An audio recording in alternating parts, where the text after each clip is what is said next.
everybody? It's been a while, and the hand still not 100%, but it is getting there.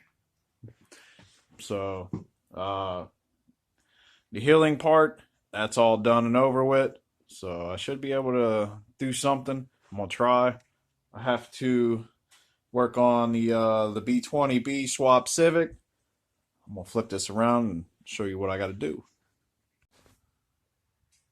All right, so today's goal is I got inner, and I'm gonna run these Megan Racing outer tie rod ends, and hopefully they do good.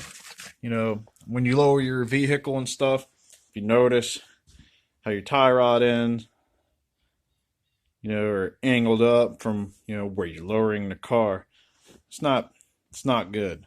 You know, that causes premature wear on the ball and the socket, and just leads to, you know, premature failure on your inner and outer tie rod end.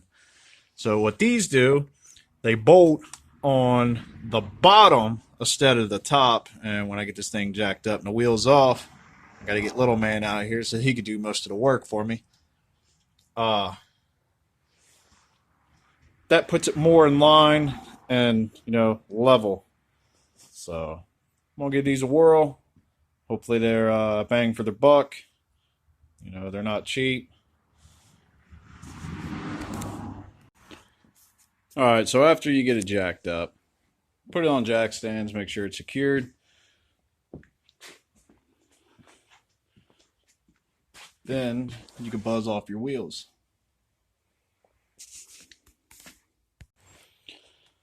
All right, so now after you got your wheel off, you can get to your tie rod end.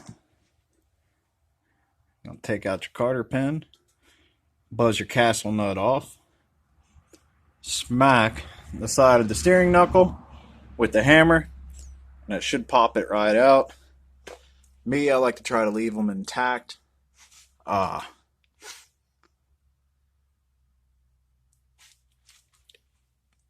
And take the inner tie rod in and the outer tie rod in off as one.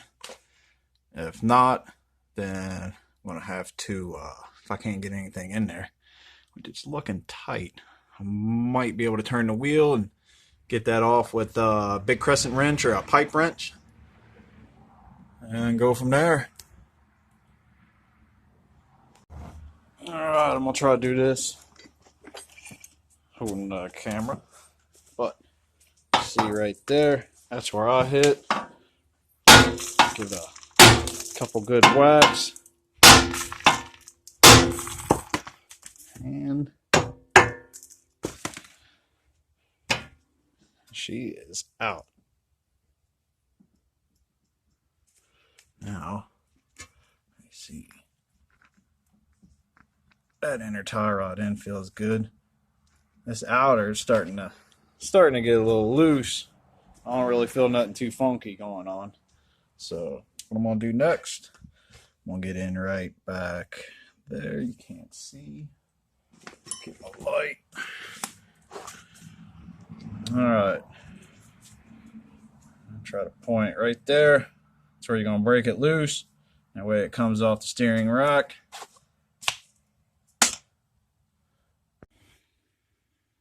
Alright, I got the one side off.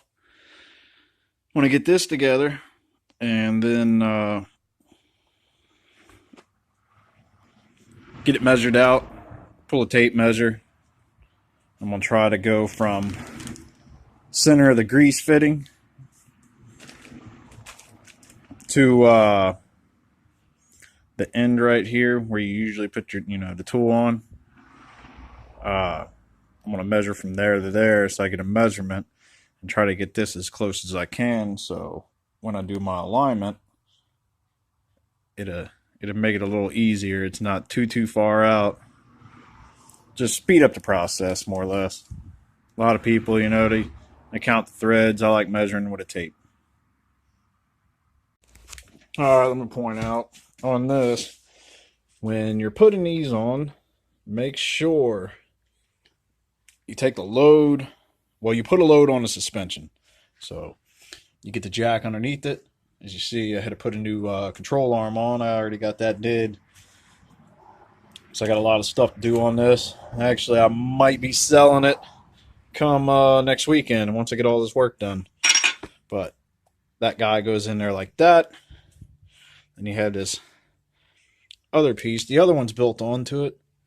And I'm assuming, don't quote me on it, but you can flip this either way because it spins in here. But for however low you are, say if I'm real low, I'm going to want that thicker end against this piece on the steering knuckle. But since I'm not too low, I'm going to go with the thinner one. But that bad boy just pretty much rides on top of that. Like that. I can't install it and hold the phone, but I'm going to get this on. And yeah, button this up. Get the cotter pin in there. That way, if the castle nut comes loose, it keeps the nut from spinning, backing all the way out, falling off. So safety is always nice. But I'm going to get that on there and show you what I'm talking about. And if you guys are wanting to know what the part number is,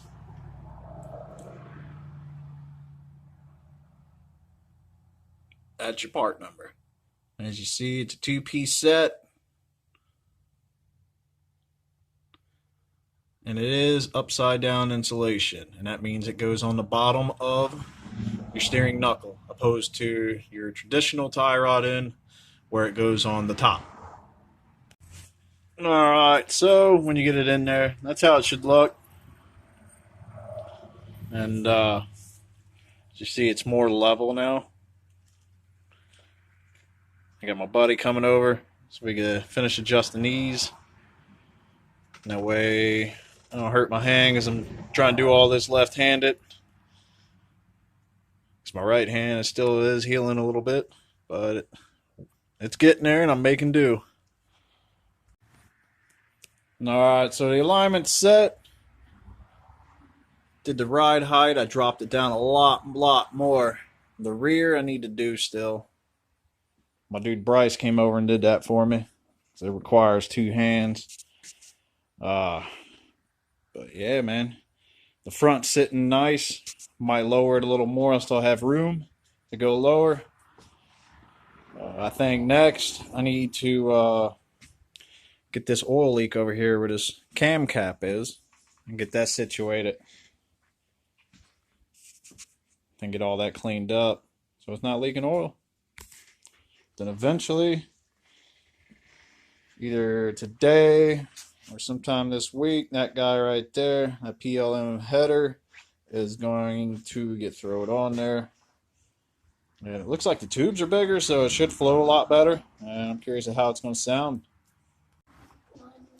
If you guys like the video, hit that thumbs up. That helps me out. And be sure, if you haven't, hit that subscribe button. That way you can see all my future and upcoming videos. It's about to start getting busy once I'm released to use that guy again.